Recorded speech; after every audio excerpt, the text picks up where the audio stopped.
fabled heat, where magic meets desire. Subscribe to ignite the fantasy. The recycled air of my 12th floor loft clings to my skin like a damp shroud, tasting of stale ozone and the metallic tang of synthetic protein paste I forced down for lunch.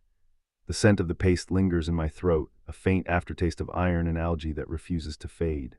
Outside, Viridian's neon veins pulse beneath a bruised twilight, hover traffic humming in low, steady throbs while a heavy silence settles like a held breath over the city. I press my palm against the cool glass, feeling the temperature difference between the artificial chill of the loft and the humid night beyond. Below, rain slicks the streets, turning neon reflections into trembling ribbons of color that ripple with each gust of wind. I sink into the worn velvet armchair, the fabric cool against my bare shoulders, and feel Lena's pulse thrum against my back as she presses close. Her body is warm, her breath a whisper of jasmine and ozone on my neck, sending a shiver that spirals down my spine. The scent of her perfume, an odd blend of wildflower oil and recycled rain, mixes with the metallic air, creating a heady perfume that makes my heart race. Her storm-gray eyes blaze with anger and yearning, a storm I can feel in my own chest.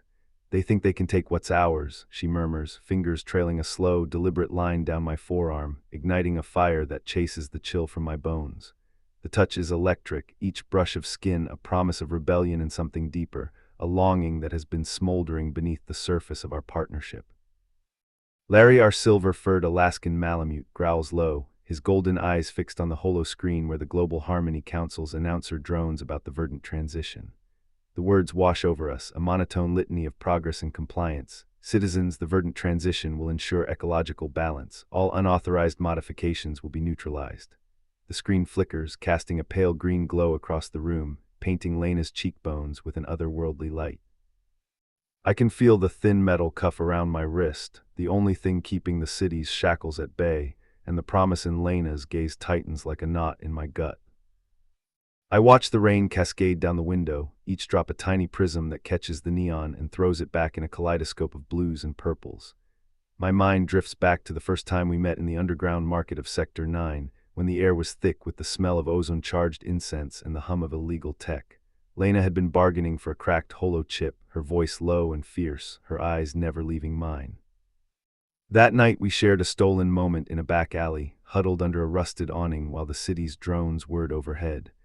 She had pressed a cold hand to my cheek, whispered, "We'll rewrite the rules together," and I had believed her because the world outside had already tried to rewrite us. Now the weight of those promises presses against my ribs. I can hear the distant sirens, a mournful wail that seems to echo the rhythm of my pulse. The city's watchful gaze feels like a living thing, a predator that never blinks. I pull my breath in, feeling the air fill my lungs with a mixture of fear and resolve. A sudden vibration rattles the door. The enforcer's boot crashes against the metal, a clang that reverberates through the loft. "Final warning," the voice snarls, distorted through a voice modulator that strips any hint of humanity. My wrist flares with pain, a searing white line of fire that spreads up my arm, but Lena's eyes flash with a fierce, desperate love. "I'll find you," she whispers, teeth clenched, her lips brushing my ear. The red visor of the enforcer sweeps the room, snatching the guard dogs and a crumpled protein wrapper. They seize Lena, not me. The lock clicks and her promise burns hotter than the cage around my wrist. I rise, heart hammering, the city's sirens wailing beyond the walls. My fingers curl around the cuff, feeling the cold metal turn to fire under my grip. I am breaking Verdant. I am coming for her. Every breath, every pulse, every lingering touch a vow that the world cannot break. The hallway outside my loft is a narrow conduit of steel and flickering emergency lights. The walls are lined with conduits that pulse with a faint blue glow, like veins carrying the lifeblood of the city. I press my back against the cold metal, listening to the muffled thuds of the enforcers' boots as they move deeper into the building. My mind races, cataloging every exit, every hidden panel I have ever used in the past. The city's architecture is a maze designed to trap, but I have learned to read its language. "Lena," I shout, my voice echoing off the concrete. The words feel absurd, a child's plea in a world of steel and surveillance. I hear a muffled gasp behind the heavy door, a sound that could be a sob or a breath held too long. My heart clenches. I know she is still alive, that the cuff on my wrist is a tether, not a death sentence. I slip my hand into the pocket of my jacket, feeling the smooth curve of the micro blade I stole from the council's armory weeks ago. It hums faintly, a low vibration that syncs with the rhythm of my pulse. I slide the blade out, its edge catching the dim light, a sliver of silver that promises freedom. The door slides open with a pneumatic hiss, revealing a corridor bathed in a sickly green light. Enforcers stand in a line, their visors reflecting the neon outside, their weapons compact plasma pistols, crackling with dormant energy. Lena is bound to a metal chair at the far end, her wrists cuffed with the same glowing shackles that bind me, her eyes blazing with a mixture of fury and relief when she sees me. "You shouldn't have come," one of the enforcers snarls, his voice a synthetic growl. "The Verdant transition is irreversible. You will be neutralized." Lena's lips curl into a smile that is both defiant and tender. "You think you can stop the tide," she says, her voice low, resonant, each word a blade. "You think the city can hold us forever." She reaches out, her fingers brushing my cheek through the cuff, the contact sending a jolt of warmth that cuts through the cold metal. I step forward, the micro blade humming louder in my hand. "I'm not here to be neutralized," I say, my voice steady despite the tremor in my hands. "I'm here to break the chain." The enforcer raises his plasma pistol, the barrel glowing a fierce orange. Time seems to stretch, the rain outside pounding against the windows like a drumbeat. I lunge, the blade slicing through the air, catching the pistol's barrel and sending a spray of sparks into the ceiling. The weapon sputters, its energy field collapsing in a burst of static. The enforcers react too late. I spin, the micro blade flashing, cutting through the cuffs that bind Lena's wrists. The metal shatters with a high-pitched scream and the shackles fall away, clattering onto the floor. Lena's hands are free, her fingers trembling as she pulls the cuffs off her own wrists. "We have to move," she whispers, urgency sharpening her tone. "The council will send reinforcements."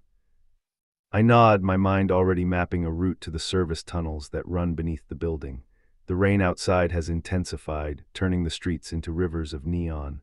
The city's lights reflect off the wet pavement, creating a kaleidoscope that seems to pulse with life. We sprint down the corridor, the sound of our footsteps echoing off the metal walls. Larry, ever vigilant, darts ahead, his silver fur glistening with droplets of rain that have seeped through the ventilation shafts. He barks once, a low, warning growl that seems to say, "Stay close." We burst through a hidden panel, sliding into a narrow service tunnel that smells of oil and ozone.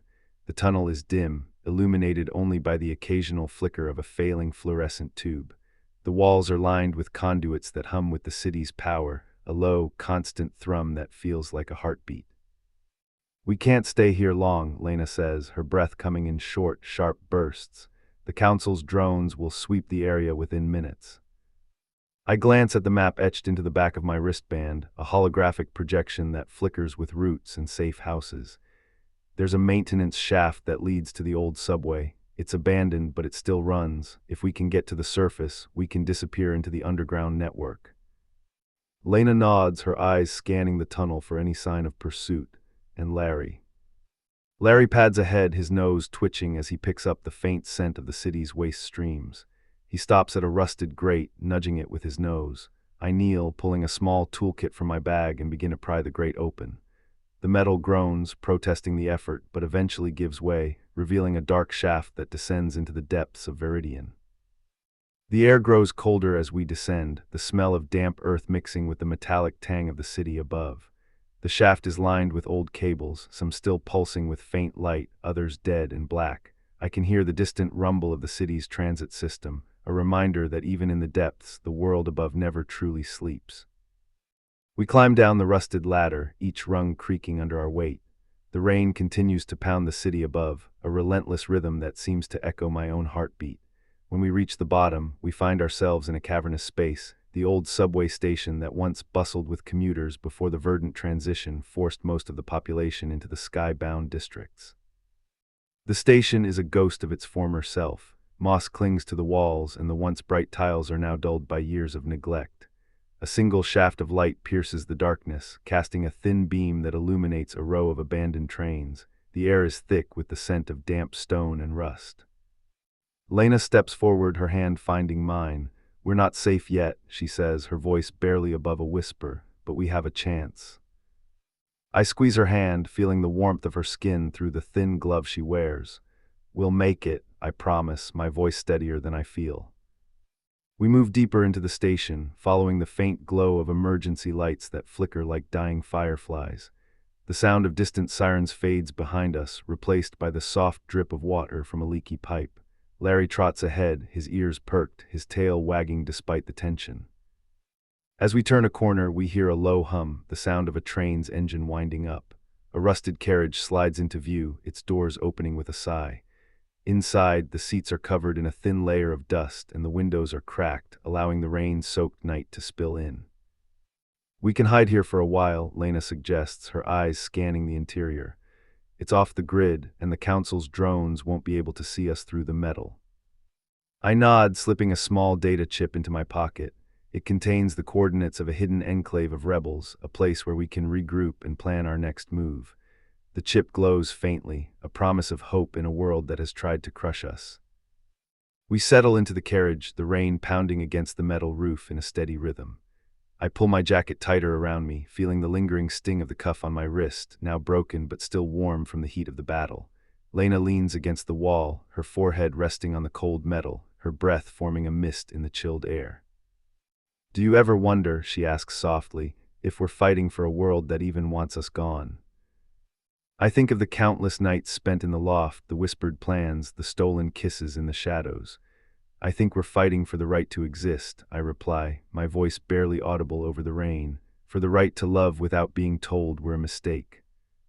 She smiles, a small, fierce curve of her lips. "Then we'll keep fighting. No matter how many walls they build, we'll find a way through." The train's lights flicker, casting shadows that dance across our faces.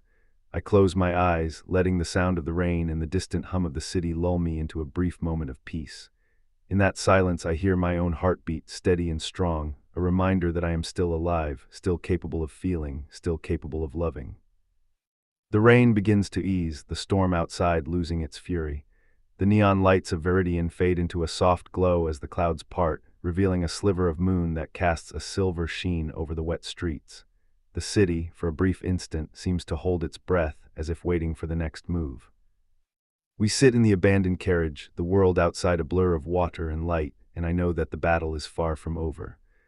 But in this moment, with Lena's hand in mine and Larry's soft whine at my feet, I feel a surge of hope that no amount of metal cuffs or surveillance can extinguish. "We'll find a way," I whisper, more to myself than to anyone else. "We'll rewrite the rules together." The train's doors hiss open, revealing a tunnel that stretches into darkness. We step out, the rain-soaked ground slick beneath our feet, and the city's neon veins flicker behind us like distant stars. The future is uncertain, the path treacherous, but the fire in our chests burns brighter than any visor's red glare. As we disappear into the shadows, the sound of the city's sirens fades, replaced by the steady rhythm of our footsteps and the promise that love, rebellion, and hope can survive even in a world built on control.